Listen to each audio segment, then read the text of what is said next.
Sure. Na kaya nyo magpakumbaba sa mga kaibigan natin kahit masaktan tayo, kahit na inapit tayo, kahit na kumbaga dumating sa point na parang naiisip mo na parang sila na namin magkakasama, parang napag-iiwanan na ako. Ganyan. Kaya nyo pa rin magpakumbaba. Kaya nyo pa rin silang tanggapin. Kaya nyo pa rin silang kaibiganin.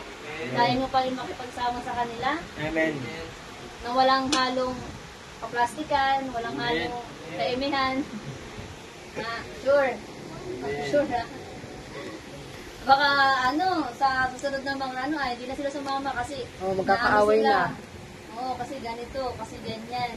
Sila na out of place kasi sila, ganyan. Walang ganon. Walang ganon family. So, sige, anuhin natin, palalimin natin yung topic natin. So, sabi sa Pilipos, sa English niya, Philippians, chapter 2, verse 3 to 4. Sabi sa 3, huwag ninyong gawin ang anuman dahil sa pansariling hangarin o dahil sa kayabangan. Ano yung niya? Ano yung gusto niyang iparating sa kayo, bilang kayo, kabataan?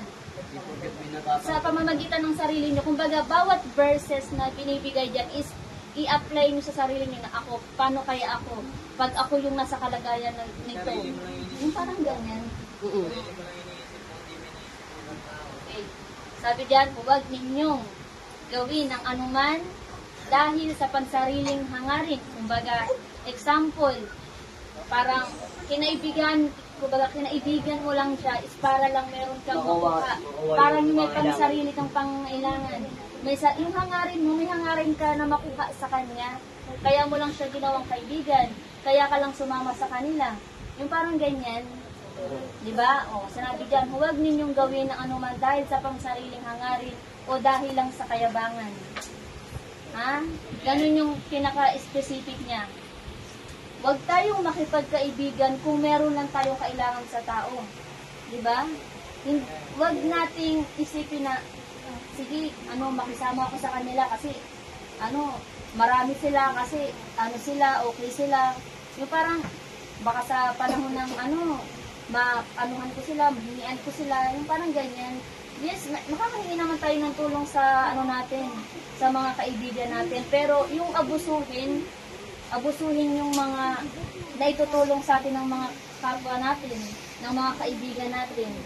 Diba? Huwag nating abusuhin para lang sa pansarili natin, kasayahan, sariling pangangailangan, dahil sa pangkayabangan. Yan yung ibig niyang sabihin. Naintindihan niyo, family.